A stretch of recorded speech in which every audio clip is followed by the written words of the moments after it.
Bonjour à toutes et à tous, ravi de vous retrouver sur la chaîne Basket Session Reverse. Aujourd'hui, nouveau CQFR, pas de Chai à mes côtés, mais Benjamin qui est là pour remplacer au pied levé. Salut Benjamin, est-ce que tu vas bien? Écoute, ça va super, je vais faire mon maximum pour remplacer Shai Mammoth, qui n'est jamais évident. N'est pas Shai Mammoth qui veut, mais bon, on va faire le max. Exactement. Alors hier, on n'a pas eu de chance sur le CQFR, il y a eu un timing, Mm. comment dire, un peu dégueulasse. On a parlé de James Harden, de sa demande de transfert, et genre 2 heures après, le mec avait décidé en Chine de balancer publiquement que Daryl Morey est un menteur. Il a dit 2 fois, Daryl Morey est un menteur. Je ne rejouerai plus jamais pour une organisation au sein de laquelle se trouve Daryl Morey. Donc pour le coup, Daryl Morey est aux Sixers, la même franchise que lui. On sait déjà qu'il veut partir. Peut-être déjà, on va parler exclusivement de James Harden, hein, c'est vraiment l'actualité du moment. Peut-être savoir qu'est-ce qu'il entend par menteur. Qu'est-ce qu'on peut voir derrière ce menteur qui, c'est quand même une déclaration très directe. Mm. Euh, Généralement, les mecs attendent quand même de partir pour s'en prendre à leurs anciens dirigeants ou à leurs anciens coachs. Lui, c'est pas le temps pour ça. Il met direct les pieds dans le plat en parlant donc de menteur. Quel serait le mensonge? Bah, j'ai envie de dire, il y a plusieurs possibilités quand même.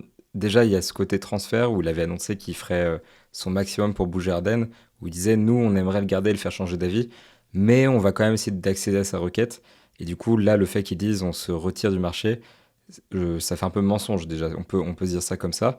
Et au-delà de ça, il y a aussi des histoires qui traînent depuis l'été dernier.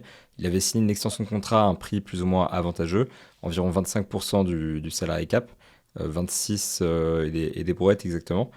Et on avait entendu l'été dernier qu'il avait pris ce contrat alors qu'il était quand même éligible à plus, notamment parce qu'il y avait potentiellement un plus gros contrat qu'il attendait derrière, une grosse extension, une grosse re-signature aux Sixers ou quoi que ce soit. Un peu un pacte avec le diable avec Daryl Morey. Et en l'occurrence, ça pourrait aussi être ça le mensonge. Pour l'instant, moi, c'est les deux choses que je vois. Après, je me dis, on sait jamais ce qui se passe dans les coulisses. Ça peut encore être d'autres choses, ça peut encore être plus pimenté, plus personnel. Je sais pas exactement, mais c'est les deux options que je vois. Je sais pas si toi, tu as une piste en plus.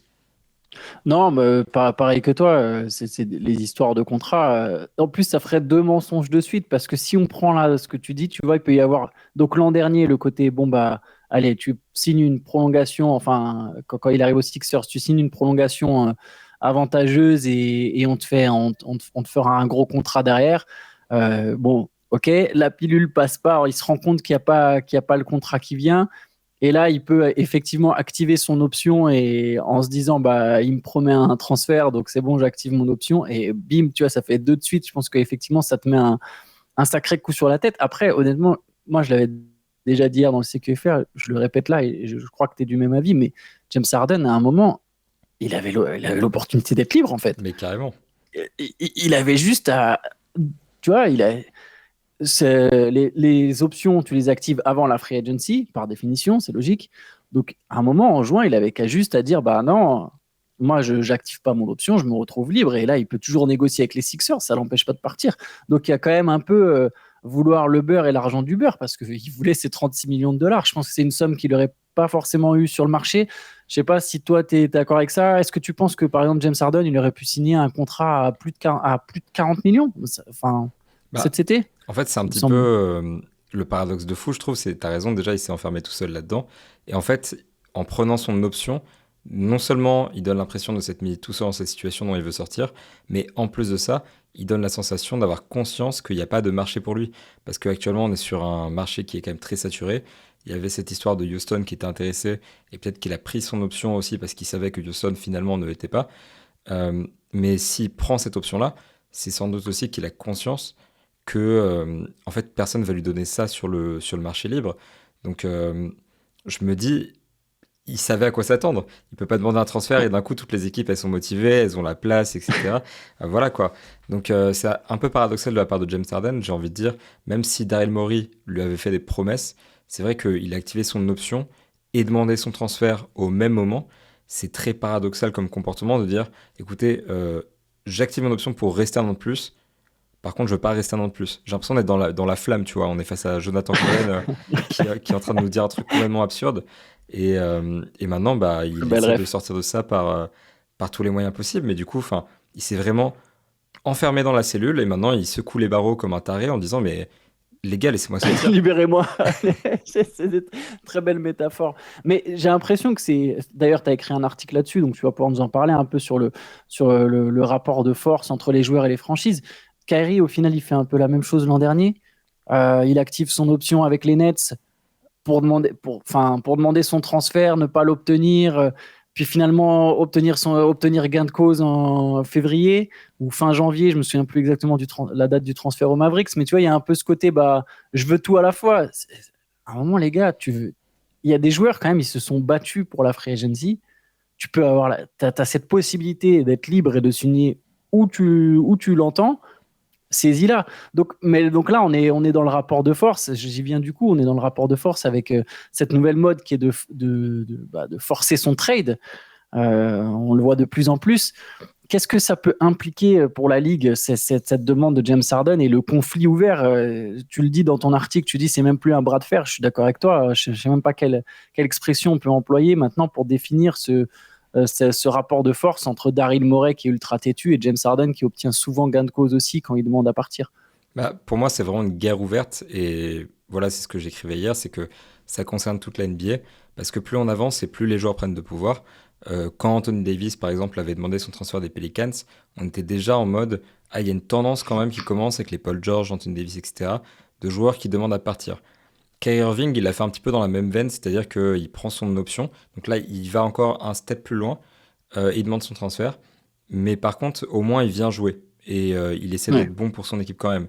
Là où James Harden il fait peur, c'est que quand il traite Daryl Morey de menteur publiquement, et il a l'air pas forcément super en forme, on voit bien qu'il passe son été plus à faire sa promo qu'à s'entraîner, quoi. On voit moins de vidéos de lui qui monte des escaliers et qui les descend que Luka Doncic.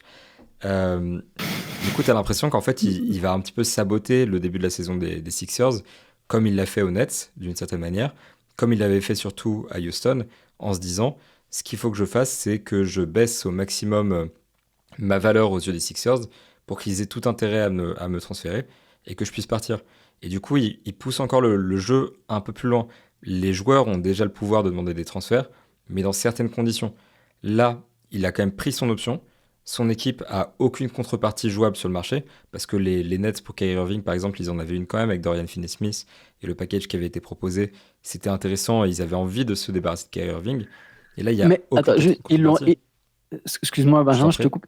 Ils l'ont eu aussi parce que justement il a joué, chose que tu as soulignée qui est très importante. Parce que je pense qu'en l'été, quand il a activé son option, ils avaient sans doute pas ce package. Par contre, ils l'ont eu plus tard parce qu'il a joué et il a bien joué.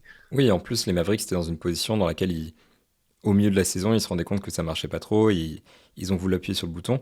Et je pense que pour les Sixers, ça peut être pareil avec James Harden. Si les Clippers, par exemple, font un mauvais début de saison, et ils se rendent compte qu'on a besoin de changer quelque chose, peut-être que là, ils s'activeront pour proposer une contrepartie aux Sixers pour James Harden. Là, actuellement, il n'y a pas de marché. Mais c'est vrai que du coup, ce que fait Harden, c'est plutôt que de faire en sorte d'augmenter sa valeur en jouant, ce qui va, enfin, et du coup, ce qui a poussé les autres équipes à mettre plus sur la table, il essaie de diminuer sa valeur aux yeux des Sixers. Et du coup, on est vraiment dans un jeu qui est très dangereux, je trouve, où il va essayer d'aller le plus loin possible, peut-être, enfin, c'est ce qui se présente un petit peu, aller le plus loin possible, être le plus néfaste possible pour les Sixers, jusqu'au point où ils disent, c'est bon, t'en as assez fait, t'as été assez dégueulasse, on va te transférer, quitte à perdre le transfert. Et ça, s'il a gain de cause, c'est super flippant. En fait, il faut bien se dire aussi qu'en NBL, les propriétaires suivent ces dossiers-là avec intérêt. Quand Ben Simmons n'a pas joué pour des problèmes de santé mentale et qu'il a quand même été crédité pour une saison de service, ce qui lui permet de signer de plus gros contrats, les propriétaires étaient sur le dossier et beaucoup s'opposaient à ce que Ben Simmons soit crédité de ce truc-là. Et on parle vraiment d'un truc qui est tout petit. Alors, il faut imaginer la Ouais. pression qu'a la NBA actuellement pour que les Sixers ne transfèrent pas James Harden et pour qu'ils arrivent à le retenir. Je pense qu'il y a une pression de malade. Donc là, c'est vraiment un enjeu qui concerne toute la ligue. Mais pour le coup, Maury, il avait tenu tête à Simmons et il avait pas craqué, tu vois. Il avait fini par le transférer, mais que en l'échange du joueur qu'il voulait. C'était pour le coup Harden, donc c'est extrêmement ironique. Euh, Là, il y a vraiment deux têtes de mule. Juste, Maury, c'est pas la première fois quand même qu'un joueur le qualifie de menteur. Chris Paul l'avait fait aussi en 2019 après son transfert au Thunder, apparemment 2 jours avant, enfin Chris Paul avait déclaré après le transfert que juste 2 jours avant, Daryl Morey lui avait assuré qu'il ne serait pas envoyé au Oklahoma City. Bon, on a vu le résultat. Morey est encore en train de se faire une réputation. Sinon, après, pour réagir à ce que tu dis sur Harden, c'est vrai, c'est intéressant ce que tu notes, la stratégie de faire baisser sa valeur auprès des Sixers plutôt que de faire monter sa valeur auprès des autres équipes. Je me demande à quel moment les joueurs se rendront compte qu'ils font aussi baisser leur valeur auprès de toutes les équipes, pas seulement de celles à laquelle ils s'opposent. Parce que Harden, si on réfléchit, il est parti aux Rockets comme ça, une franchise dont il était le visage, dont il incarnait tellement de choses. Il est parti en mauvais termes. Il est arrivé à Brooklyn 1 an après seulement, il demande son départ. C'est quand même des choses qui marquent, même si. Enfin, il a demandé Brooklyn pour ensuite, 1 an après, demander à partir. Donc, pareil, il part pas en bon terme. Il a quand même été brouillé brièvement avec Kevin Durant, même si, bon, apparemment, ils ont repris contact, mais pendant un moment, il y avait quand même un peu de froid. Et là, 2 ans après son arrivée aux Sixers, il refait le même cirque. Je veux dire, à quel moment le mec, je sais pas, il se rend pas compte que ça peut aussi impacter sa valeur? Bah, c'est ça qui est fou et surtout il y a la manière un petit peu. C'est vrai que par exemple dans le podcast d'hier où on parlait des déclins, on parlait de Kyrie Irving et comment tout l'extra sportif et son comportement pouvaient affecter les contrats qu'il reçoit. Harden, effectivement, si il a cette tendance à chaque fois à en fait avoir un impact super négatif sur son équipe pour partir et faire un petit peu des caprices, demander son transfert, c'est pas un caprice. Forcer son transfert de cette manière-là, c'est un caprice quand même. Et là, ça va être le troisième. Donc c'est clair que ça fait baisser ta valeur. Je sais pas si les gens se souviennent, par exemple, donc bon, évidemment, on se souvient de la période Houston avec le bid. On était même à la limite de croire que c'était un faux ventre pour faire croire aux Rockets qui étaient complètement hors de forme. Aux Nets, c'était ce truc de. Il était plus ou moins blessé aux ischios et il faisait.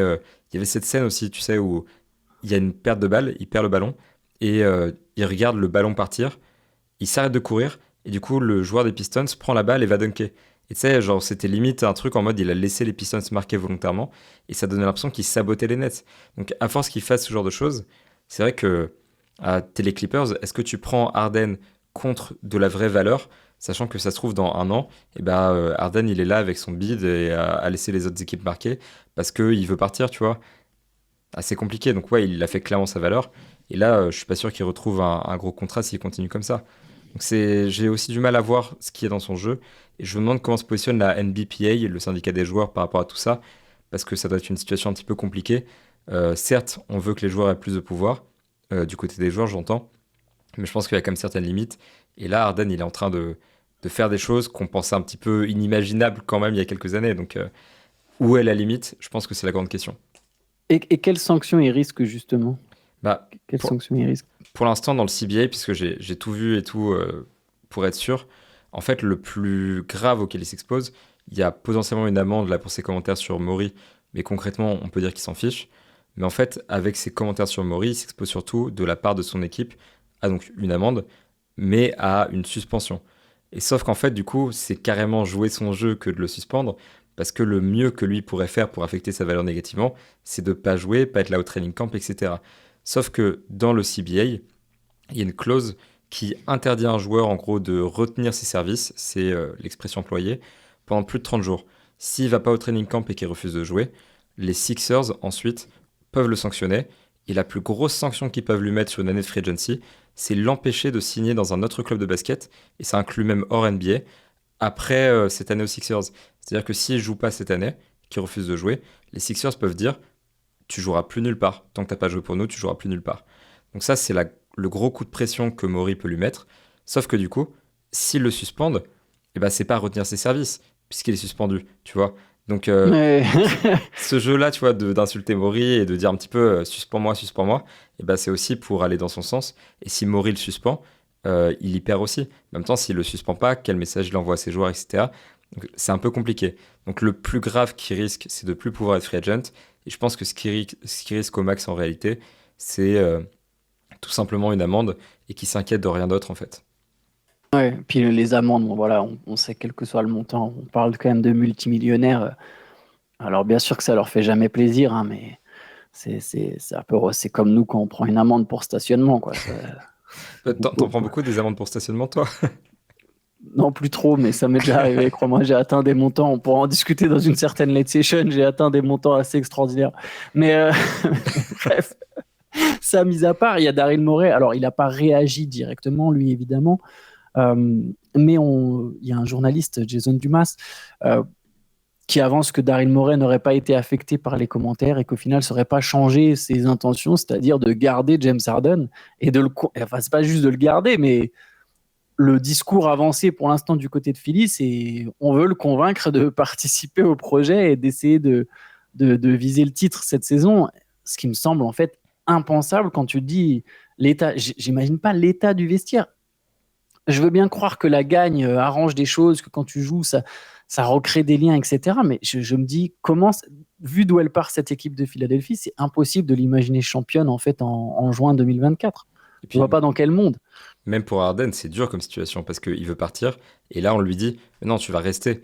Et un petit peu en mode, c'est la seule solution, donc tu vas rester. Mais bah, lui, il peut pas se satisfaire de ça, quoi. Bah oui, oui, c'est clair. Enfin, dans son état d'esprit va être catastrophique et même s'il voulait y mettre un brin de bonne volonté, comme tu l'as dit, si le gars il a plus la tête à être là, mais j'en reviens encore à cette option, il aurait dû juste la prendre. Mm. Mais le transfert, pareil, on en a parlé un peu hier, on peut en reparler aujourd'hui. A priori, les Sixers demandent soit une star, soit un jeune qui peut devenir une star.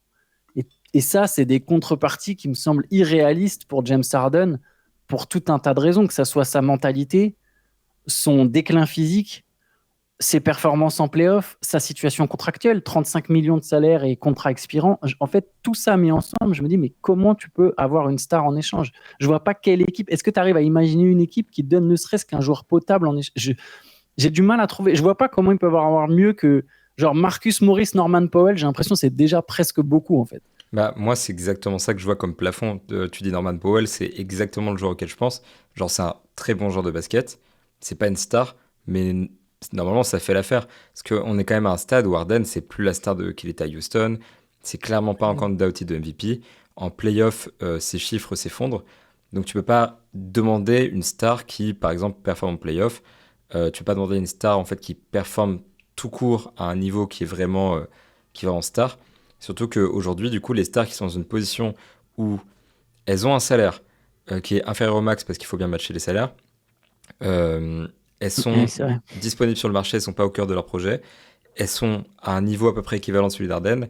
Enfin, il y a trop de critères qui font que c'est impossible, quoi. Et pareil pour les jeunes, pourquoi est-ce que tu sacrifierais un jeune pour James Harden?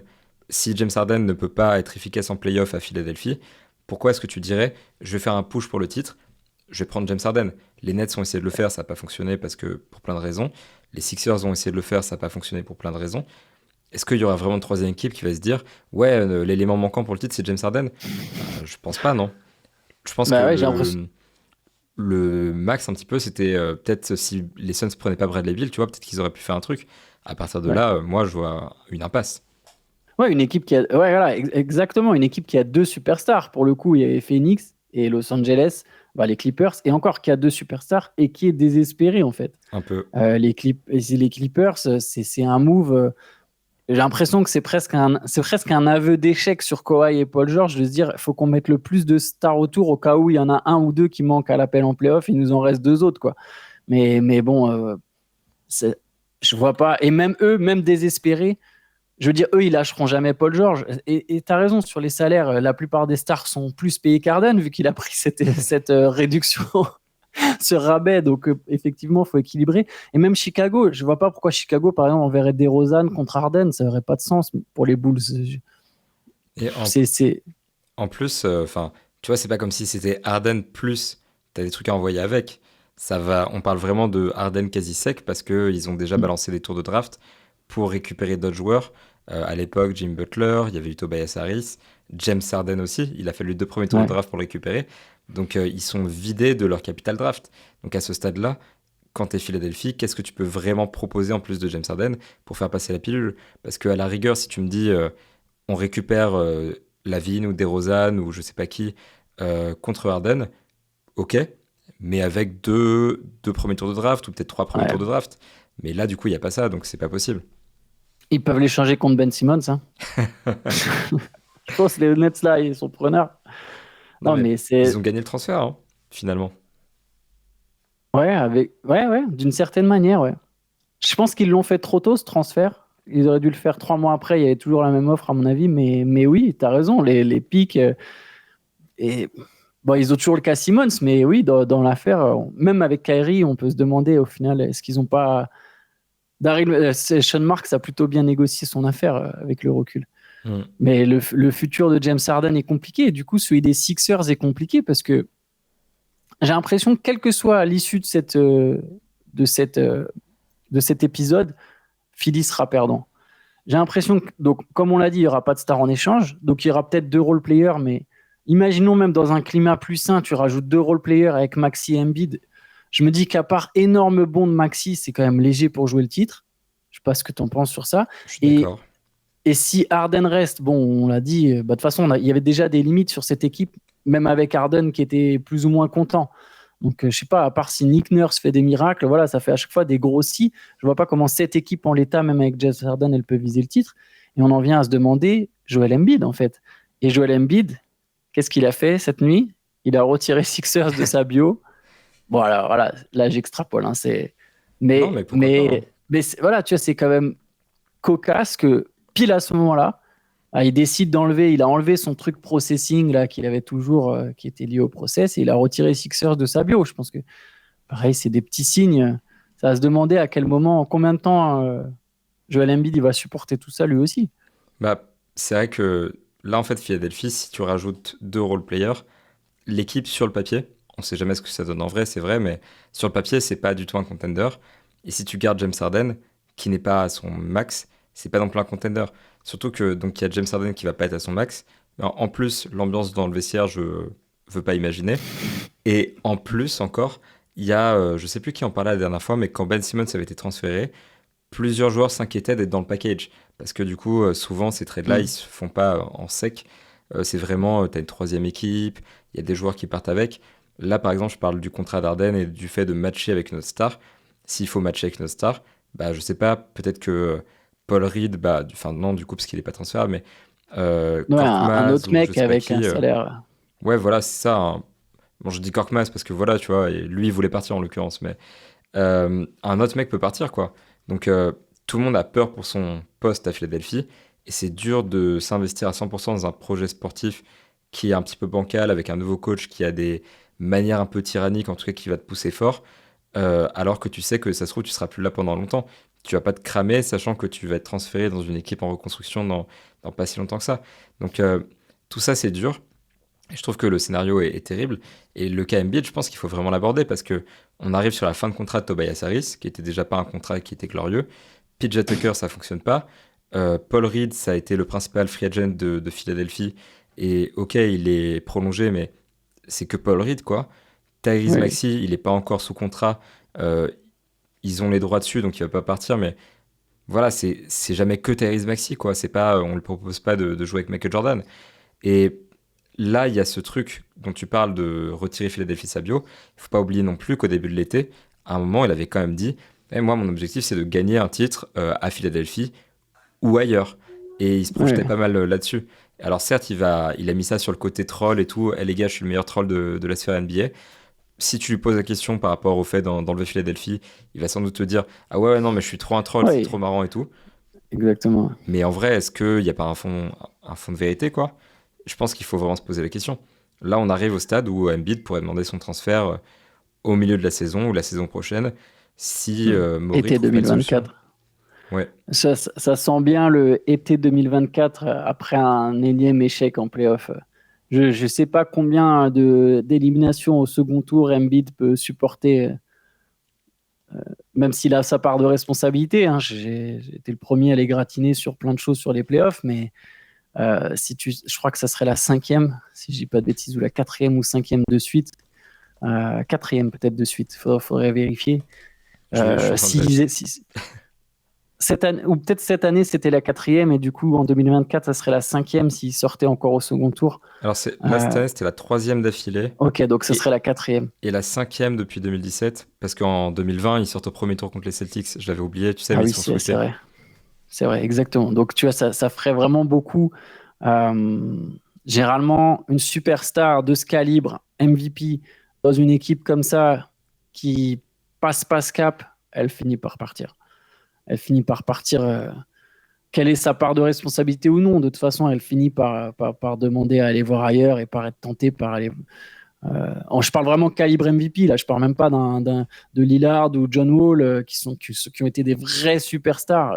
Là, on est vraiment sur le Embiid, tout comme Doncic. Si à un moment il n'y a pas un vrai cap de passé, je me dis que Doncic, lui aussi, il ira peut-être voir ailleurs. Mais ouais, Joel Embiid d'été 2024, moi, je vois bien un trade, Bah, en plus, il vieillit, il y a un une moment où demande de trade. il a 29 ans. Il est certes au Mm. début de son contrat, mais du coup, sa valeur, elle est haute pour les Sixers, donc ça peut aussi être un certain avantage si tu veux tout reconstruire. Donc il a 29 ans. Il y a un moment où tu peux pas te dire ah bah c'est pas grave, je vais attendre que mon contrat soit fini à Philadelphie. Du coup, il Mm. aurait quoi? Il aurait 34 ans. Et là, je vais aller dans une autre équipe pour gagner un titre. Ah, c'est dur, quoi, parce que là, il est à son Mm. pic, il est MVP. C'est indéniablement un des meilleurs joueurs de la ligue, même s'il a sa part de responsabilité dans les échecs en playoff. Je pense que c'est un joueur qui, dans un rôle de. Typiquement, si c'était une seconde option, ce serait peut-être la meilleure seconde option de la NBA. Donc, Bah oui, oui, c'était une seconde option, oui, c'est sûr. bah, c'est un peu comme Anthony Davis quand il part de New Orleans. Ouais. C'est ce type de gars qui a un potentiel de MVP. Là, en l'occurrence, on parle même d'un MVP et qui pourrait carrément complimenter un autre joueur qui est du même calibre. Et du coup, pourquoi il partirait pas concrètement? Et là, le projet à Philadelphie, si c'est juste Maxi, parce que si exit Harden, si exit Harris, le projet c'est juste Maxi et Paul Reed, bah Harden, est-ce qu'il a encore sa place? Est-ce que même les Sixers, ça les arrange, sachant qu'ils ont plus de capital draft pour aller chercher de trade et faire un contender? Est-ce que eux, ils n'ont pas aussi intérêt à repartir dans un nouveau process, on va dire? Euh, Peut-être même que eux, ça les arrange. Donc finalement, c'est limite une issue qui se dessine. Si Harden part libre sans aucune contrepartie, si Harris part sans signer un nouveau contrat à un prix avantageux, et s'ils n'ont pas de vraie contrepartie contre Harden, je pense que le projet est potentiellement fini. Ouais, après, bon, je pense que de toute façon, après, ils essaieront jusqu'au bout avec Embiid, mais par contre, c'est très, ils le transféreront pas sans qu'ils le demandent, je pense. Mais et parce qu'après, il y a toujours la free agency pour essayer. Par exemple, imaginons si on est dans ce scénario, Harden, Harris part, il reste Maxi Embiid, il y a toujours l'opportunité d'éventuellement rajouter un free agent, tu vois, Hmm. essayer de signer une star en 2024. Mais ça, c'est si Embiid ne demande pas son transfert. Et il y a quelque chose que tu soulignes que je trouve très intéressant, c'est là, il a 29 ans, comme tu l'as dit, son contrat, il ne va pas attendre la fin de son contrat. Embiid, il ne va pas attendre d'avoir 34 ans pour se dire ah non, mais je vais jouer le titre ailleurs. Là, je te rejoins complètement là-dessus. Je pense que c'est quand même un mec, comme tu l'as dit, il est dans son prime, qui veut être. Alors, peut-être pas la première. Enfin, je sais pas si c'est une vraie deuxième option, mais tu as raison, le parallèle avec Anthony Davis, il est intéressant. C'est-à-dire qu'il veut être l'élément moteur quand même de l'équipe qui va au titre. Et je pense que bien entouré, Joel Embiid, il y a peut-être quelque chose, effectivement, où tu peux quand même construire quelque chose de très solide. Euh, c'est pour ça, peut-être pas première option, ou sans vrai. Dans une équipe, au final, où il y a deux mâles alpha, quoi. Tu vois, comme il y a pu avoir Curry Durant.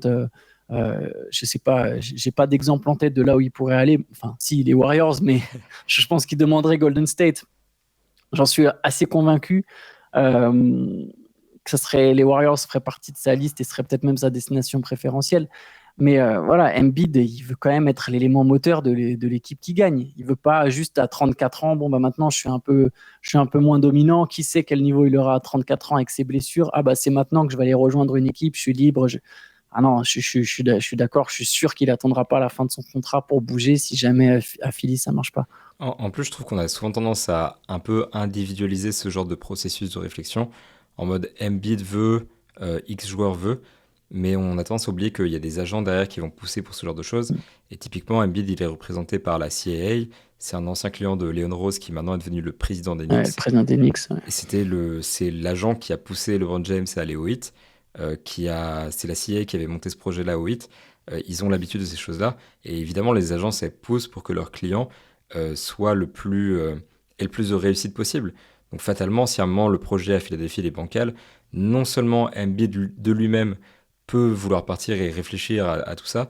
Mais en plus, ces choses-là de tu vas pas partir à 34 ans, il faut que tu bouges maintenant, etc., il va les entendre quotidiennement de la part de ses agents et de la part de tout son entourage potentiellement. Donc je pense que ça accentue les chances qu'ils partent. Et je sais pas si en l'occurrence, c'est facile d'être loyal à Philadelphie, sachant que quand même, du coup, le coach a changé, le front office a changé, Daryl Morey a perdu la confiance de James Harden. Est-ce qu'il a encore la confiance du reste du vestiaire? À quel point est-ce que les joueurs qui sont actuellement aux Sixers et Joel Embiid vont être loyaux à la franchise si elle change tant que ça et si potentiellement elle ment réellement à ses joueurs? Donc faut voir jusqu'où ça peut aller. Et Embiid n'a pas de raison, si tout ça s'est avéré, de ne pas demander son transfert. Donc je pense que là, en tout cas, ce qui se passe à Philadelphie, c'est là, on a tout englobé. C'est archi important pour la suite de la carrière de James Harden, super important pour les perspectives des Sixers cette année, super important pour tout le projet des Sixers et Joel Embiid, et super important pour toute la NBA. Donc on est quand même sur une demande de transfert et une affaire qui est super super lourde. C'est pour ça qu'on en parle souvent aussi, je pense. C'est que ce dossier-là, c'est le plus gros dossier qui est actuellement en NBA et il est super important pour tout l'avenir de la ligue en fait. Ouais, bah, ça nous donne un feuilleton qu'on suivra avec attention sur la fin de l'été. Je pense que c'est comme pour Lillard, c'est un dossier qui risque de durer un petit moment, Mm. même si celui-là, il sera peut-être réglé avant. Nous, on suivra ça. On est là encore toute cette semaine. On fera des CQFR et du coup, on se retrouve demain. Et ce soir, Ben, est-ce qu'il y a une late session? C'est toi qui es le Ce, décisionnaire de ça. ce soir, il y a une Tu late n'es pas session. obligé d'accepter. Ok, ce soir, il y a une late Voilà. session. D'accord. Donc, vous pouvez retrouver Benjamin sur Twitch, sur la chaîne Basket Session Reverse. Encore une fois, Benjamin, tu es tout seul, donc tu peux te dédouaner, Mais tu non, peux déclarer forfait au dernier moment, faire du load management. Personne ne te le reprochera. Je m'en tiens garant. on va bien s'amuser, c'est bon. On va s'amuser avec le chat. Donc voilà. Donc n'hésitez pas à passer sur Twitch, aller voir ça et participer à la late session. En attendant, bon, écoutez, moi je vous dis salut à tous et bonne journée. Salut, bonne journée. Ciao.